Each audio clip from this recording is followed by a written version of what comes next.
Баршаңызға қайырлы күн. Дәм керемет болып шығатын жаңа жылдық дастарханға арналған муссовый мандариновый взрыв тортын дайындаймыз. Менімен бірге болыңыздар. Ең алдымен мандаринні бөлігін жасаймыз. Ол үшін тазаланған мандаринімізді блендермен еземіз. Сонан соң сүзгіштен сүземіз.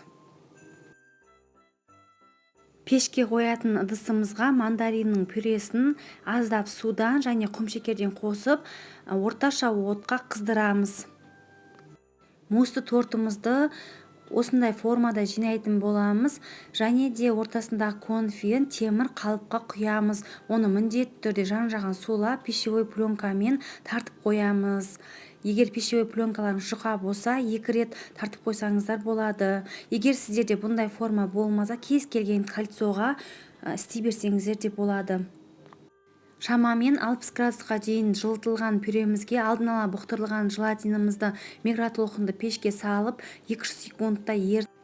Бұл біздің бірінші прослойкамыз болады. Бұны морозильникке сала тұрамыз. Әзірше біз екінші прослойкамызды жасаймыз. Пешке қоятын ыдысымызға жұмыртқаның сарысын және құмшекерді салып, кішкене езіп араластырамыз.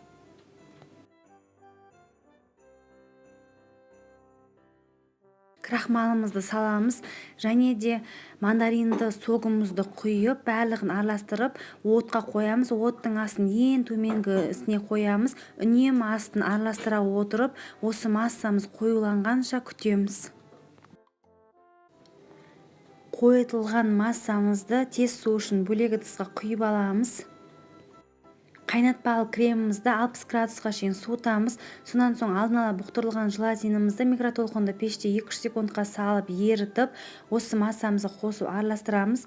Бұны бір шетке қоя тұрамыз. Енді мұздай холодильниктен шыққан 33-35% сливкиімізді миксердің ең төменгі жылдамдығынан бастап, жайлап жылдамдықты ұлғайта отырып, еріген балмұздаққа ұқсаған массасы шыққанша миксерлейміз.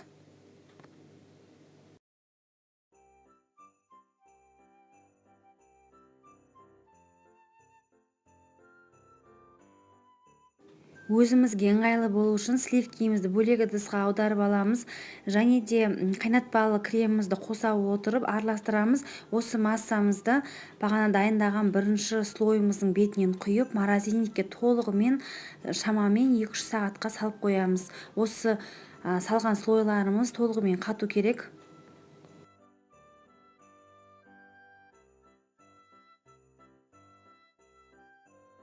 Келесі бисквитімізді дайындаймыз. Ол үшін жұмыртқамызға құмшекерімізді, шым-шым тұзымызды салып, миксердің ең төменгі жылдамдығынан бастап, жайлап жылдамдықты ұлғайта отырып, өзін-өзі жақсы ұстап тұратын формасы шыққанша миксерлейміз. Сонан соң ұнымызды електен өткізе отырып саламыз, және лопатканың көмегімен жоғарыдан төмен қарай абайлап араластыруымыз керек. Біздің массамыз төмен түсіп кетпеу керек. Ешқандай разрыхлитель қоспайтын болғандықтан, осы сәтте мұқият болғандарыңыз дұрыс.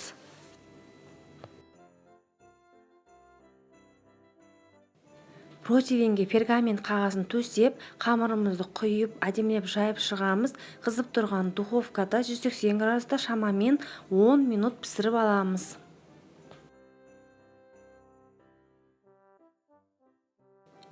Біздің слойларымыз қатты, кішкене жан-жағынан осылай қолымыздың жылуымен жүріп өтеміз. Сол кезде оңай шешіледі.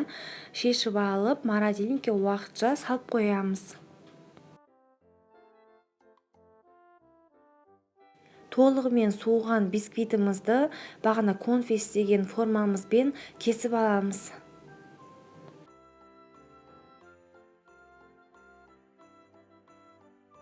Мусс жасау үшін бөлме температурасындағы йогуртқа қант ұнтағын қосып, жақсылап араластырамыз.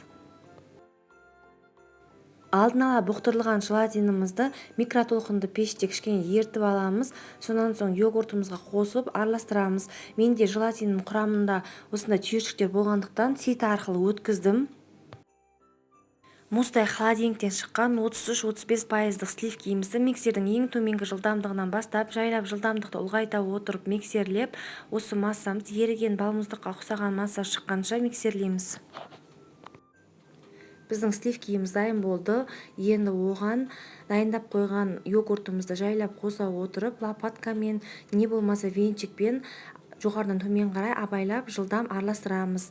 Біздің массамыз тез қоюлануы мүмкін. Сол себепті жылдам жұмыс істегендеріңіз дұрыс. Бірақ миксерді пайдаланбаңыздар, себебі миксер тез қатып қалуына әсерін тигізеді. Тортымызды жинауға кірісеміз. Ең алдымен аздап жартысына дейін мусымыздан құямыз, оны тегістеп шығамыз. Негізі мустарыңыз сәл сұйық болғаны дұрыс. Мен кішкене қатып жатыр. Содан соң конфиімізді саламыз. Тағы да формамыз сілкілейміз. Арасында артық ауа қалып кетпеу керек, немесе тесік-тесік болып қалып кетеді. Қайтадан мустан құямыз. Сонан соң соңынан бисквитпен жауып, бетін пеше пленкамен жауып, морозилькеге 12 сағатқа салып қоямыз. Толығымен қатқан тортымызды осылай формадан бірінші жан-жағын босатып аламыз. Сонан соң толығымен босатамыз. Оңай шешіледі. Сыртын өздеріңіз қалауыңыз бойынша қаптайсыздар. Мен велюрмен қаптадым. Велюрдің рецепті менің YouTube каналымда бар. Описаниеда ссылкасын міндетті түрде қалдыратын боламын. Тортымыз дайын болды. Оны велюрлеп болған соң кем дегенде 3-4 сағат холодильникте кішкене ертуіміз керек. Толығымен еріген соң өте нәзік, жұмсақ болып шығады. Арасын қараңыздар, өте керемет.